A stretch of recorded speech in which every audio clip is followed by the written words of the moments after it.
शिवं शिवं। नमस्कार।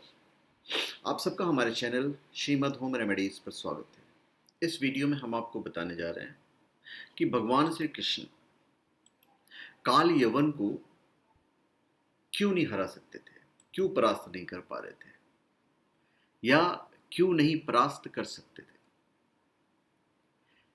सिर्फ काल यवन की वजह से ही भगवान श्री कृष्ण को रणछोड़ कहा गया है, मतलब युद्ध से भाग जाने वाले। पर यहां भी भगवान श्री कृष्ण की नीति थी।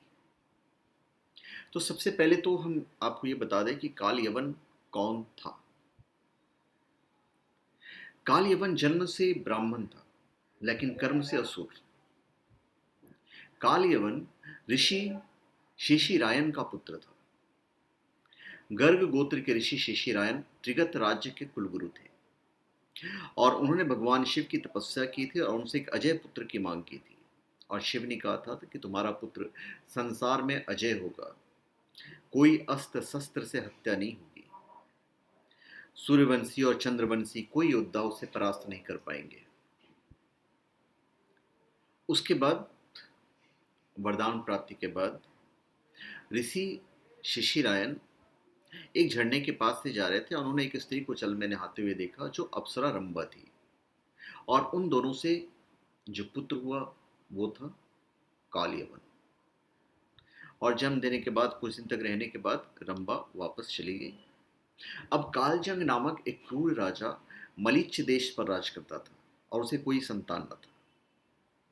अब कोई उसे सजेस्ट करता है, तो उसका मंत्री सजेस्ट करता है कि आनंदगिरी बाबा के पास ले जाइए, आप वहां पे पुत्र प्राप्ति के रास्ते मिल जाएंगे।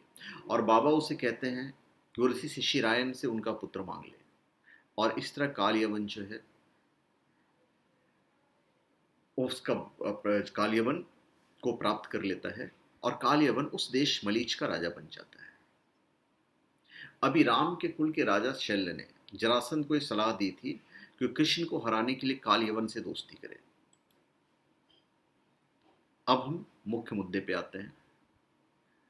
देखिए, शास्त्रों से ज्ञात होता है कि भगवान श्री कृष्ण जी ने महाबली मगधराज जरासंध के साथ कई युद्ध किए, जिनमें 17 बार श्री कृष्ण विजयी रहे। जब श्री कृष्ण जी के 18वां बार जरासंध से युद्ध हुआ तो जरासंध ने सैनिकों की अग्रिम वाली पंक्ति में ब्राह्मणों को खड़ा कर दिया, क्योंकि उसे पता था कि श्री कृष्ण जी ब्राह्मणों पर शस्त्र नहीं उठाएंगे।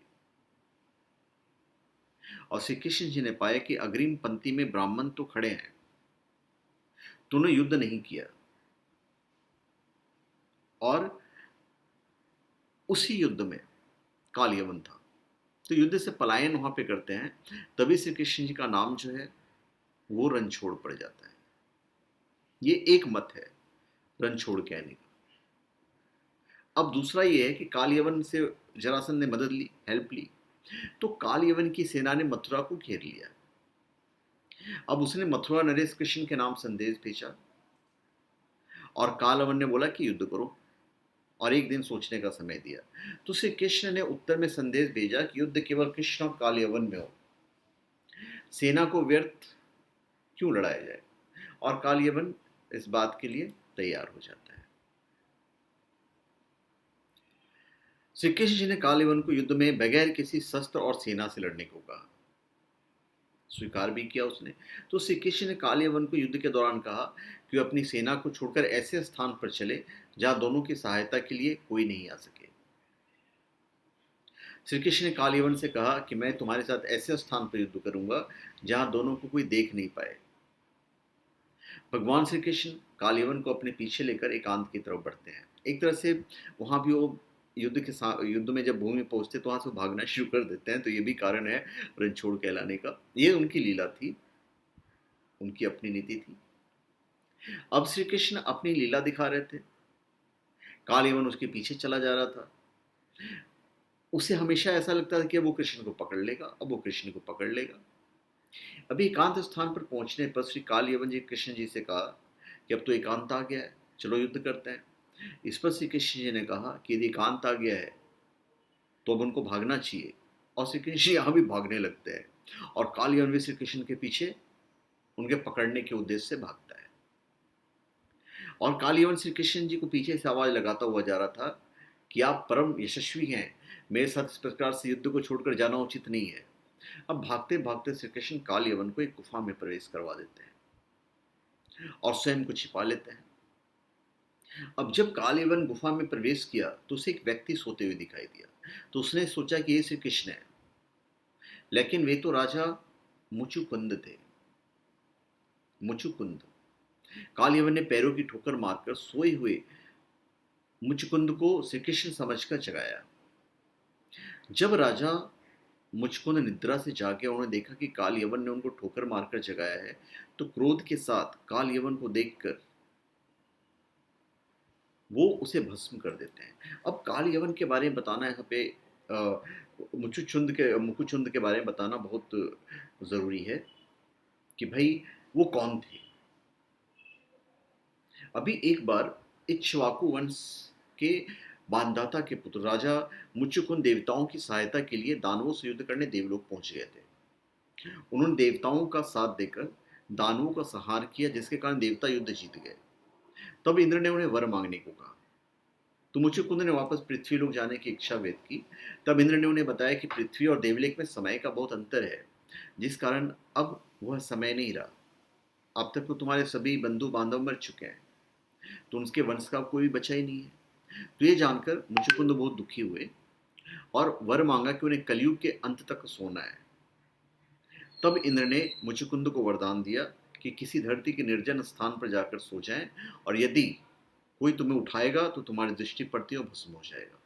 और इसी वरदान का प्रयोग श्री कृष्ण कालयवन को मृत्यु देने के लिए करना चाहते थे।